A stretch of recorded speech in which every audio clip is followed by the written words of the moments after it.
좋은 아침입니다. 우리 찬양하시면서 아침 제풀 함께 드리시도록 하겠습니다.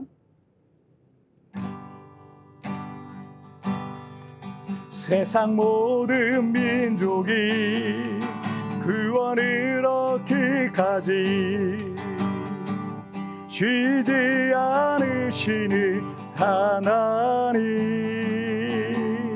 주의 심장 가지고 우리 이제 일어나 주 따르게 하소서.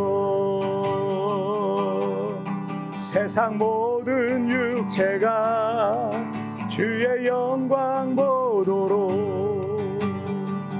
우리 부르시는 하나님, 주의 손과 발 되어 세상을 치유하며 주 섬기게 하소서. 우리 바다 덮은 같이 여호와의 영광을 인정하는 것이 온 세상 가득하리라.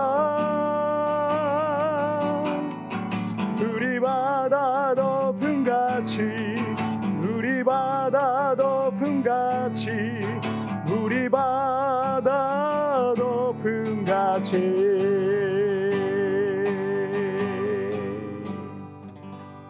아멘.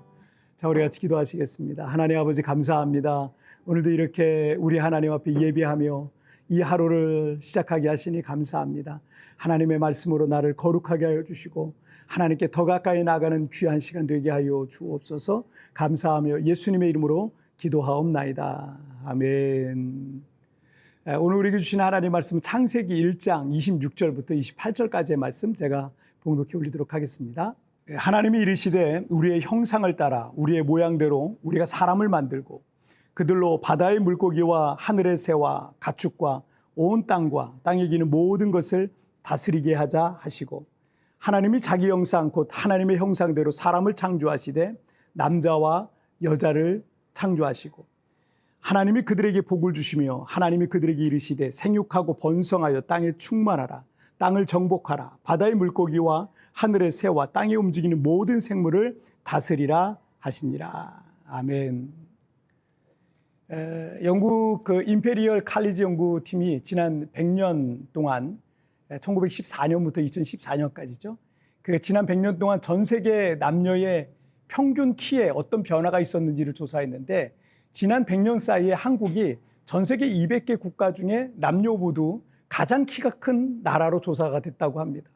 물론 유럽의 백인들과 아프리칸 그리고 이 중동에 있는 나라들보다는 우리가 좀 작겠지만 이 동남아시아권에서는 한국 사람들이 가장 키가 큰 편에 속합니다. 우리 한국 여성들은 지난 100년 동안 평균적으로 20cm가 더 컸었어요. 남자들은 15cm 정도 더 커졌습니다. 하지만 이 100년 전에도 우리나라 사람들은 중국 사람들보다 또 일본 사람들보다는 평균적으로 키가 훨씬 더 컸다고 합니다.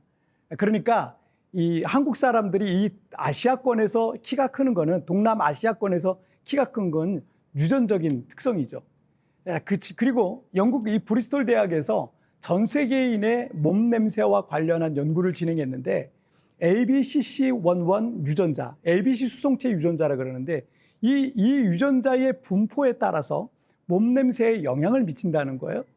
이 유전자 안에 G 대립 유전자와 A 대립 유전자라는 게 있는데, 이 G 유전자가 많을수록 몸 냄새가 많이 나고 A 유전자를 가질수록 냄새가 덜 난다라는 얘기예요. 보통 아프리칸이나 유러피안에겐 이 G 유전자가 많아서 냄새가 좀 많이 난다 그래요.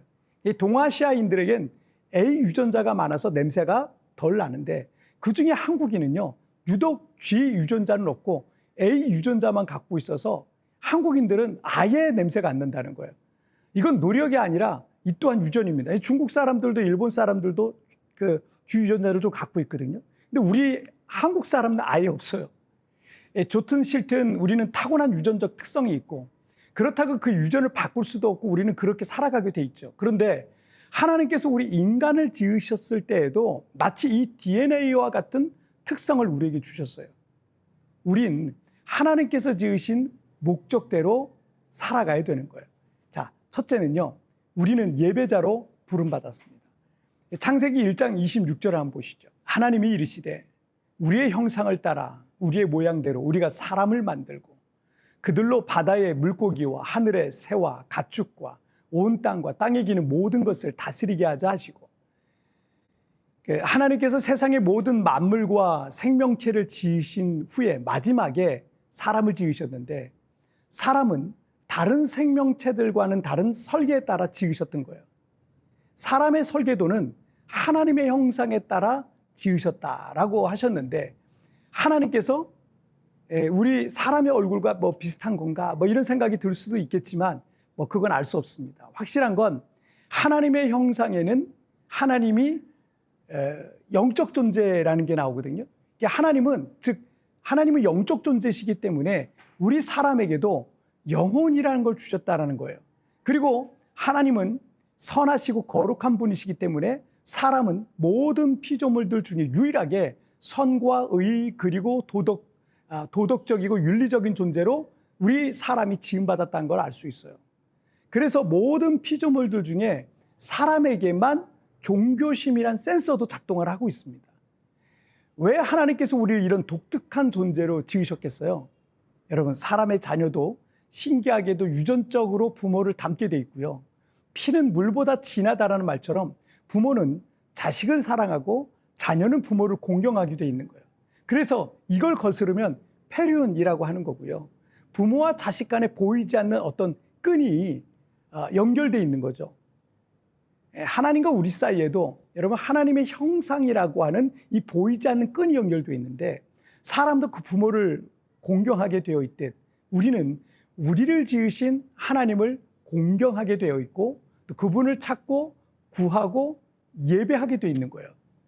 간혹 그 예배 대상이 다른 우상이나 물질이나 세상의 쾌락과 같은 것들로 삼는 사람들은 번지수를 잘못 찾은 겁니다. 하나님이 그러라고 우리를 하나님의 그 존귀한 형상으로 지으신 게 아니란 거죠. 둘째는 세상이 주님을 예배하게 하라는 거예요. 자, 28절 말씀을 보시죠. 하나님이 그들에게 복을 주시며 하나님이 그들에게 이르시되 생육하고 번성하여 땅에 충만하라. 땅을 정복하라. 바다의 물고기와 하늘의 새와 땅에 움직이는 모든 생물을 다스리라 하시니라. 자, 하나님께서 세상의 모든 만물과 생명들을 창조하신 후에 우리 사람을 하나님의 형상으로 지으신 목적 중에 하나가 있습니다. 사람이 하나님의 통치권을 부여받아서 그 피조물들을 다스리라 라는 거예요. 그러니까 하나님을 대신해서 세상을 다스리는 그 사명을 우리 인간에게 주셨던 겁니다.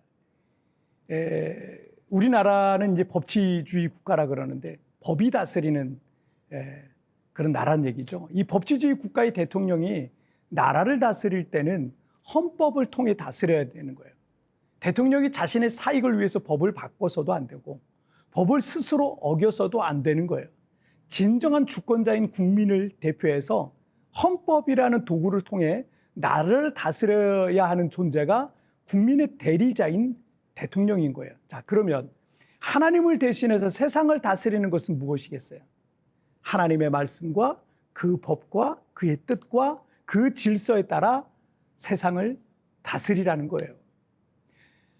주님의 말씀과 그 뜻에 굴복하는 것이 곧 예배죠.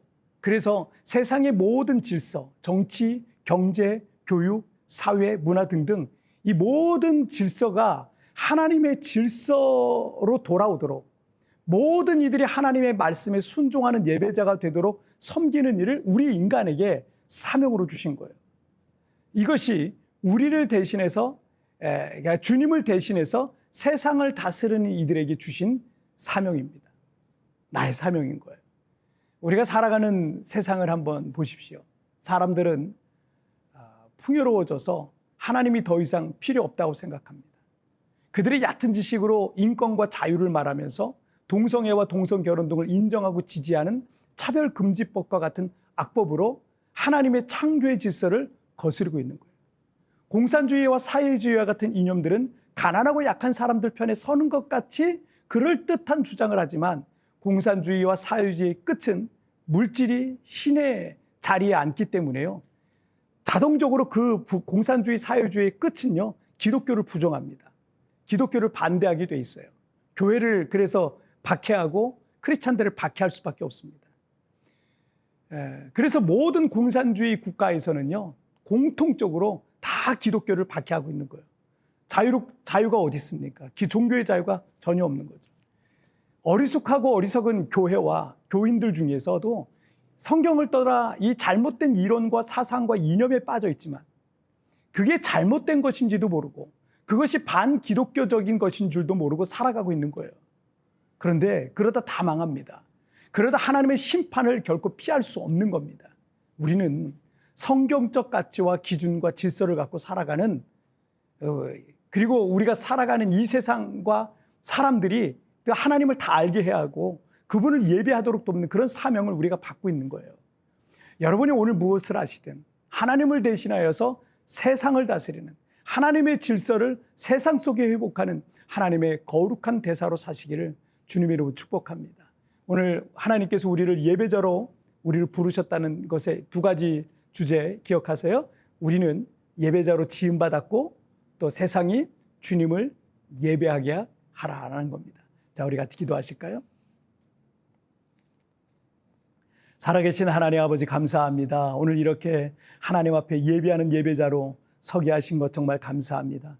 하나님께서 우리를 예배자로 지으셨는데 우리는 예배자로 부름받았다는 사실, 그리고 세상이 하나님을 예배하게 하는 존재로, 그런 하나님의 대리자로, 하나님의 대사로, 하나님 나라의 대사로 부름받은 사실을 기억하고 우리를 통해서 그 놀라운 일들이 나와 또 우리 주변의 이웃들에게 이루어지게 하여 주옵소서. 오늘도 주님 나를 붙잡아 주시고 내가 무엇을 하든 어디를 가든 그곳에서 하나님을 예배하는 하나님의 질서가 회복되게 하여 주옵소서. 감사하며 예수님의 이름으로 기도하옵나이다.